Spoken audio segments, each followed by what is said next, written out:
Tom Simons there at Gold Command. Well, I'm joined here on Victoria Embankment by Dave Prentis, the General Secretary of the union Unison, and Tony Smith from UK Uncut. Dave Prentis, to you first.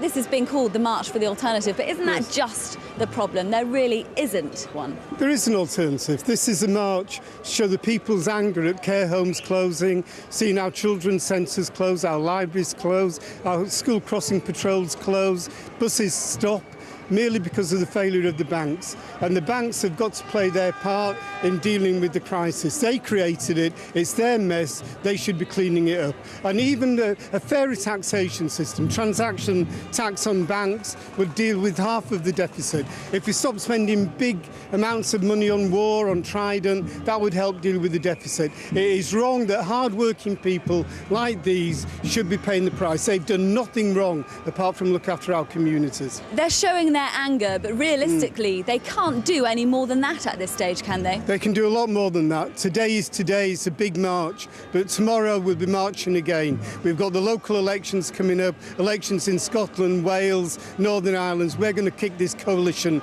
out of government, and if it takes 4 years, we'll wear up for that 4 years. Do you accept, though, that there has to be, at this time, some cuts? What level would be acceptable? Well, I mean, that's a silly argument, really. There's got to be some cuts. Of course, we've got to deal with the deficit, but do we have to deal with it over 3 years so the Tories and Liberals can win an election in 4 years? We can deal with this over a lot longer period. We can actually get growth in our economy, brings in more taxes, pays for our public services. Instead, what's happening, 1 million people will be made unemployed by these cuts. And we've got 1 million young people with no chance of getting a job, a wasted generation. That has got to be tackled. OK, Dave Prentis, thanks very much indeed for your time. Let's go now to Tony Smith from UK Uncut. Just briefly, Tony, you're the new kids on the block. Tell us what your organisation is for and what you're doing today. We've been campaigning for 5 months to highlight the fact that the government are lying to us when they say there are no alternatives to the cuts. We've highlighted corporate tax avoidance and the role of the banks in the financial crisis to show that there are clear alternatives to these cuts. The cuts are a political choice. The government do not have to do them. They are choosing to do them.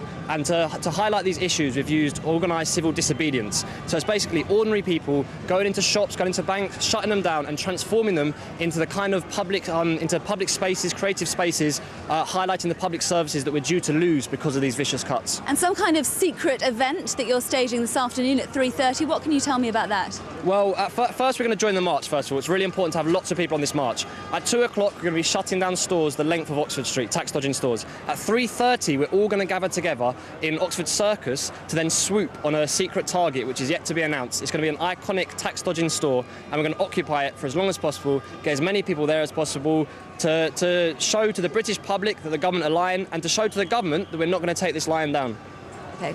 Tony Smith, thanks very much indeed. Our thanks also to Dave Prentis from Unison. The scene, you can see people gathering behind us. The TUC organising this event say that this will be a peaceful protest, a family day. So far, the atmosphere is very much of that, a kind of festival atmosphere with horns being blown. They're due to move away from here on Victoria Embankment at around 12 o'clock and make their way to Hyde Park, where there will be a rally. Several speakers, including, we are hearing, Ed Miliband, the leader of the Labour Party. We will be following the march as it happens here on BBC News. For the moment, though, back to you in the studio.